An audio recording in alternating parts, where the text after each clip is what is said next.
आलोक संस्थान, सर्व समाज संगठन और नगर निगम के संयुक्त तत्वाधान में आयोजित होने वाले 10 दिवसीय कार्यक्रम में मैं आप सबका इस पत्रकार सम्मेलन में हार्दिक स्वागत और अभिनंदन करता हूं।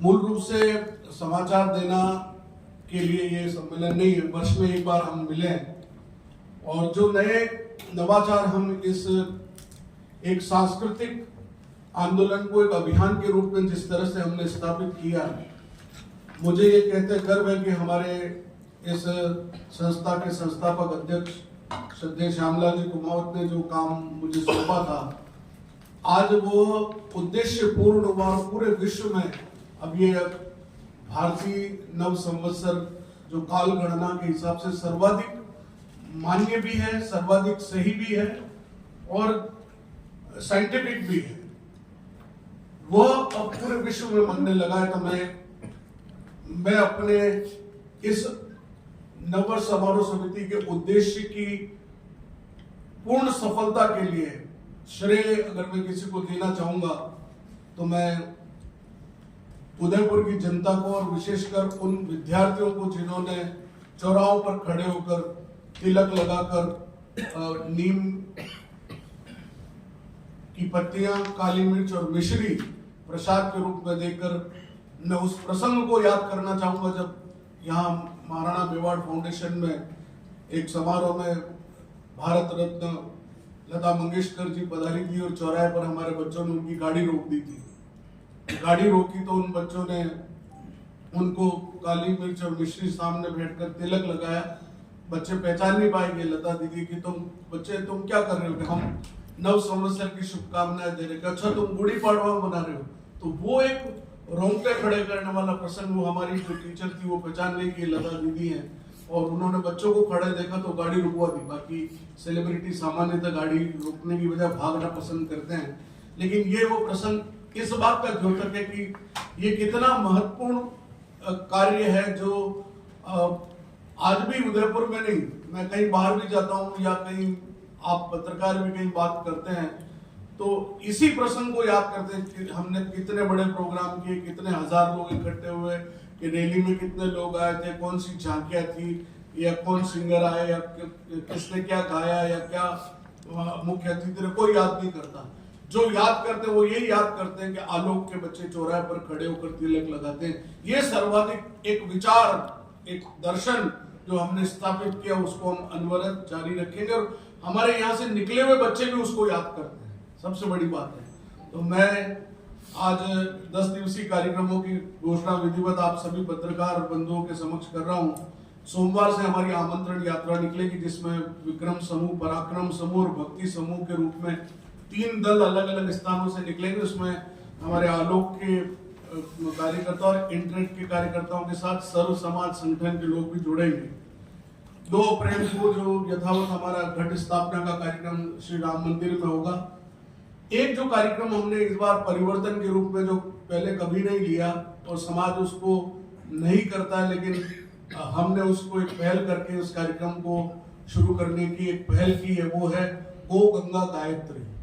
गौ का मतलब गाय ही नहीं है, इकोनॉमी भी है, और गंगा का मतलब संपूर्ण पर्यावरण है, जल ही नहीं है, और गायत्री का मतलब वो परम ज्ञान है जो हमारे सनातन संस्कृति से जुड़ा हुआ है। तो ये गौ गंगा गायत्री पूजन और संत सम्मान का कार्यक्रम हमने बुधवार 3 अप्रैल को रखा है।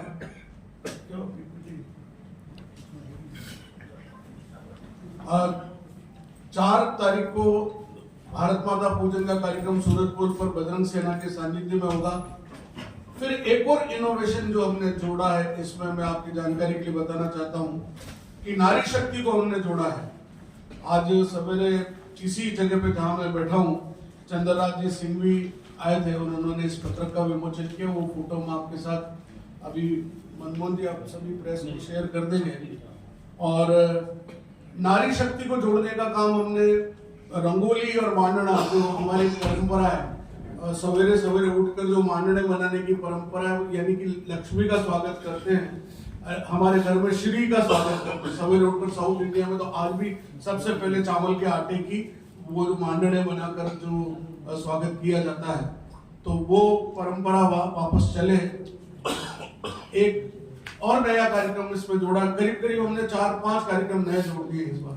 तो एक कार्यक्रम जोड़ा जो इन दिनों मांझी के मंदिर के बारे में बहुत चल रहा है, तो हमने मेरी विरासत मेरा भारत, मारो मेवाड़ मारो उदयपुर, हमने उन हिस्टोरिकल प्लेसेस को भी इसमें जोड़ने का काम किया है। और अपनी पगड़ी सजाओ प्रतियोगिता जो अपना देश अपना वेश 7 अप्रैल को फतेह सागर के किनारे पर होगा।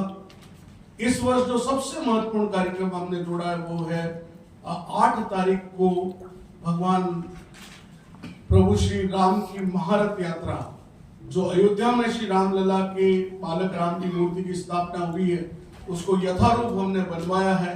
और वो मूर्ति 2 महीने से बन रही है और बनकर तैयार होने को है करीब करीब। और 8 तारीख को एकलिंग जी में उत्थापन के साथ 1:15 बजे आरती के साथ हम उत्थापन करेंगे। भगवान रामलला बालक राम के दर्शन वहीं पर खुलेंगे रथ में आरूढ़ होके, और वो वहां से हम वैष्णो देवी मंदिर जो भी नया बना है वहां पर जाएंगे। वैष्णो देवी और राम का मिलन होगा।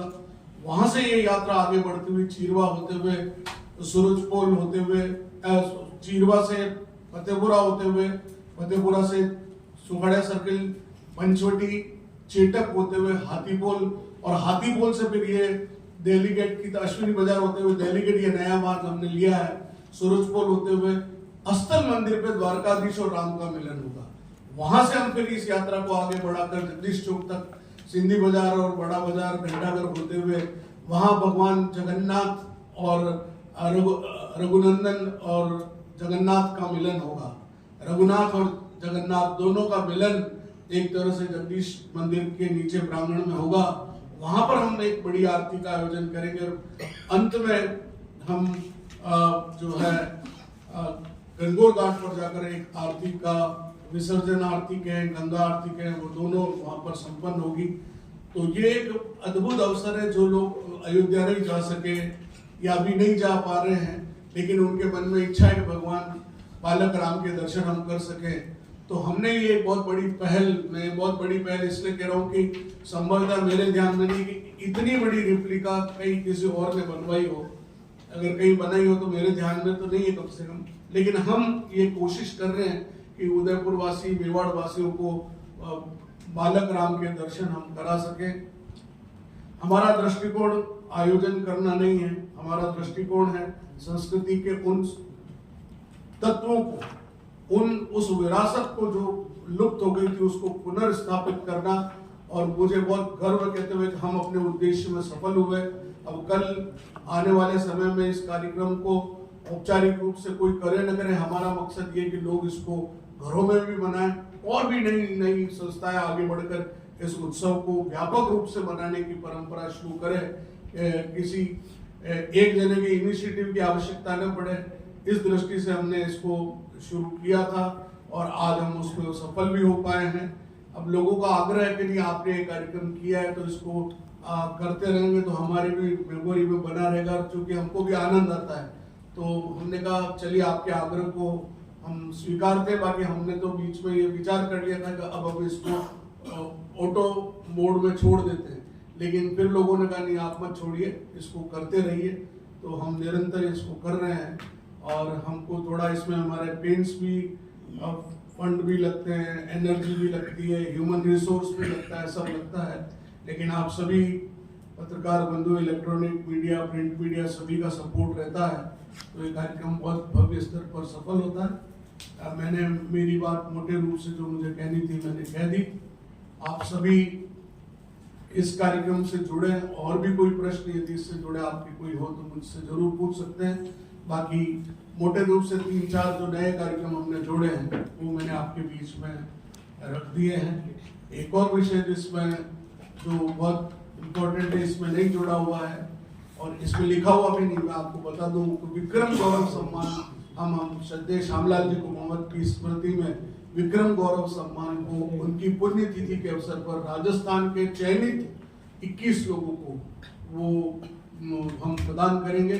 और वो चयन प्रक्रिया बहुत जटिल होगी, उसमें हमने 5 लोगों की ज्यूरी मेंबर बनाए हैं, जिसमें एक रिटायर्ड जज है, एक चार्टर अकाउंटेंट है, एक वाइस चांसलर है, एक मेडिकल प्रैक्टिशनर है, एक बैंक कर्मी है और एक प्रिंसिपल है।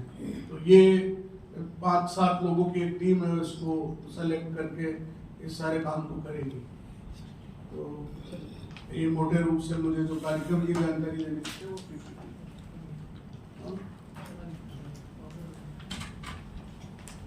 ठीक है। 4 दिन का एक बार चला देगा। प्रातःकाल चौराहे पर जो हम वो तो सबसे पहले मैंने बोल ही दिया, और सायंकाल हम नगर परिषद नगर निगम की ओर से जो आतिशबाजी होती है वो यथावत दूध तले पर हम करेंगे। और वो चूंकि पारंपरिक रूप से स्थापित कार्यक्रम है, इसलिए वो भी नगर निगम के सहयोग से वहाँ होगा। वहाँ विद्युत सज्जा भी होगी और आतिशबाजी भी।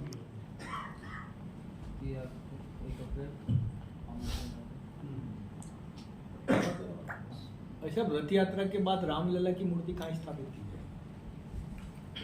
नहीं, वो चूंकि वो मूर्ति हम उसमें उसको एक तरह से चल प्रतिष्ठा के रूप में रखेंगे। जैसे अपने जगन्नाथ की निकलती है, वो वापस अंदर ही रख देते हैं और कभी कभी उसकी साफ सफाई सेवा पूजा कर लेते हैं, वैसे ही रहेगी वो। मतलब प्रतिवर्ष रहेगा? प्रतिवर्ष रहेगी वो। और जब जब जो अवसर होंगे, वर्ष में 2-3 बार लोगों को दर्शन देने के लिए बाहर लाएंगे। और अगर लोगों की इच्छा हुई रथ यात्रा निकालने की, तो हम उसको रथ यात्रा के रूप में भी राम जी की निकालेंगे, क्योंकि हमने 22 जनवरी को निकाली थी। अगर वो कार्यक्रम वापस होता है तो हर वर्ष फिर हम उसमें रथ यात्रा को उसको निकालेंगे।